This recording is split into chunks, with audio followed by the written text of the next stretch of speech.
Hi, welcome back to my kitchen. In today's video, I'm going to show you how to make immune boosting elderberry syrup from scratch.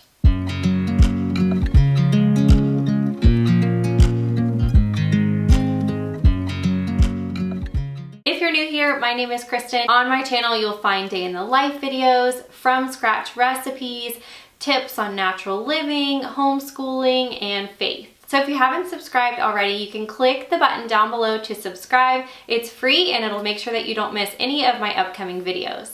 So I'm sure you've heard the benefits of elderberry syrup. Pretty much if you have the internet in your home and spend any time on it, you will probably have heard of elderberry syrup and the benefits that it has, especially during the winter time. It is December, the cold and flu season is upon us. These berries have tons of antioxidants and vitamin C and a ton of other vitamins and things.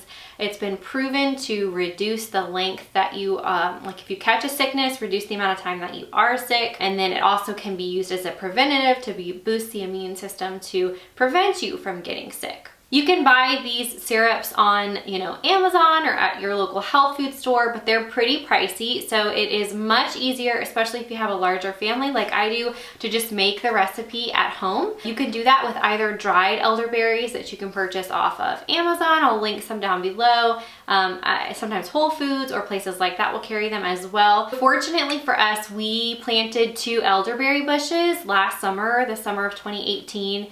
And to my surprise, I thought that they would grow pretty slowly, but they grew really, really nicely the first year, produced a ton of flowers, and then of course a ton of berries. We probably got like maybe 8 to 10 cups of berries from just those 2 bushes. And I actually got the bushes for free, which is crazy. So anyway, I'm super excited about that, super excited about next season when it should produce even more, and then the potential to be able to give other people the berries because they're organic and sometimes they're hard to find or they're really expensive. So I'm super excited to see like how they produce next year, and it's just super cool to be able to have them on our property to make this syrup as locally as I can. So to make elderberry syrup, you only need just a few things. You're going to need elderberries.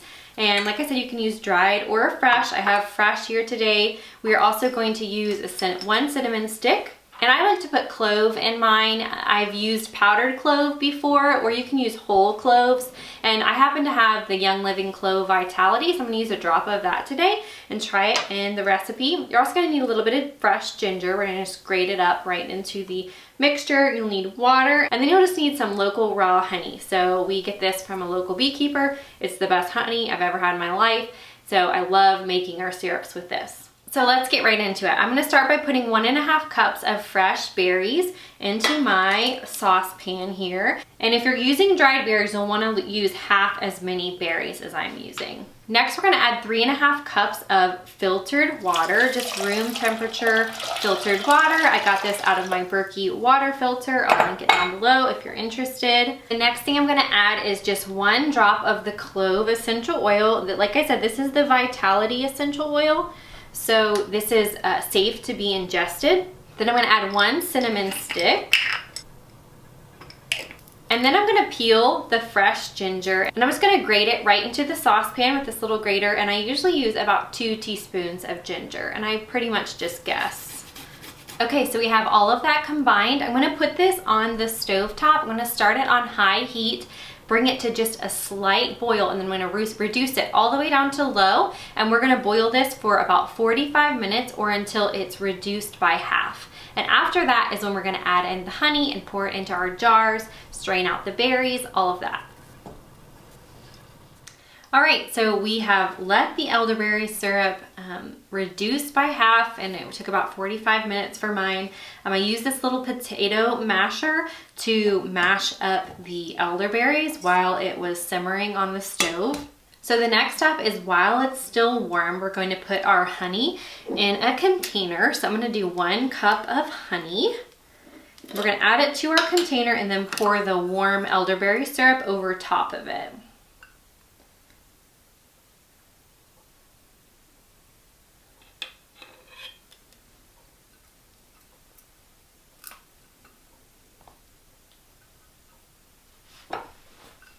All right, so I just have my metal strainer here. I'm gonna put that over the bowl, and then I'm gonna pour the elderberry mixture over the top of the honey.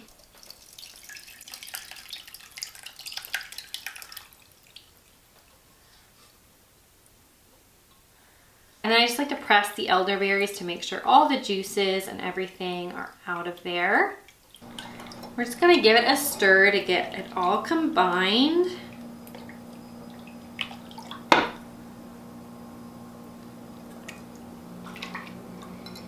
And then I'm just gonna use these wide mouth mason jars to store the elderberry syrup in.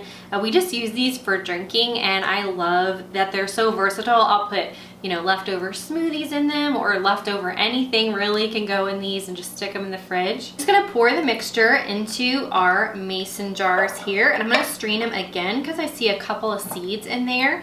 So I'm just gonna do another strain just to make sure I get all of that out.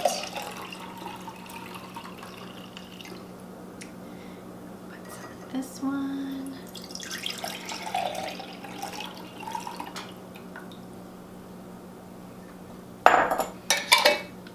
And that's it. I'm just gonna put the lids on these, and these will store in the fridge for a few months. If you keep the lid on them, the honey acts as kind of like a natural preservative. So like I said, these will store in the refrigerator for a few months. If you wanted to make a bigger batch, you could, you know, double or triple this and then store some away in the freezer in a jar. Some of these, you can freeze these type of jars.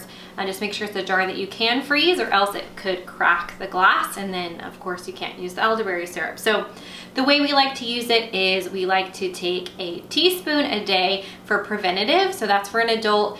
Children do half a teaspoon a day if you're looking to prevent the cold and flu and just kind of like boost the immune system. If you are sick or you feel like you're getting sick, I like to do it multiple times a day. So we'll take a teaspoon, you know, maybe every 2 hours or 4 hours, something like that, all throughout the day. And then the kids would take half a teaspoon all throughout the day like that, just for the time that we're sick, to try to reduce the amount of time we're sick and boost our immune system. And then we would just go back to doing it daily, or at least every like 3 or 4 days, something like that, just to keep our immune system boosted during this cold and flu season. Thanks for hanging out with me today. I hope you enjoyed this tutorial on how to make elderberry syrup. The recipe will be listed all down below in the description, and there will be a link that you can go to my blog, raisingnobles.com, and there will be a printable recipe cards if you wanted to print out the recipe to have at home there. Thanks for watching today's video. If you enjoyed it, please give it a thumbs up, and I'll see you in my next video. Bye. Do you know how much I love you? You put my favorite song on, I put my feet up, and we just sing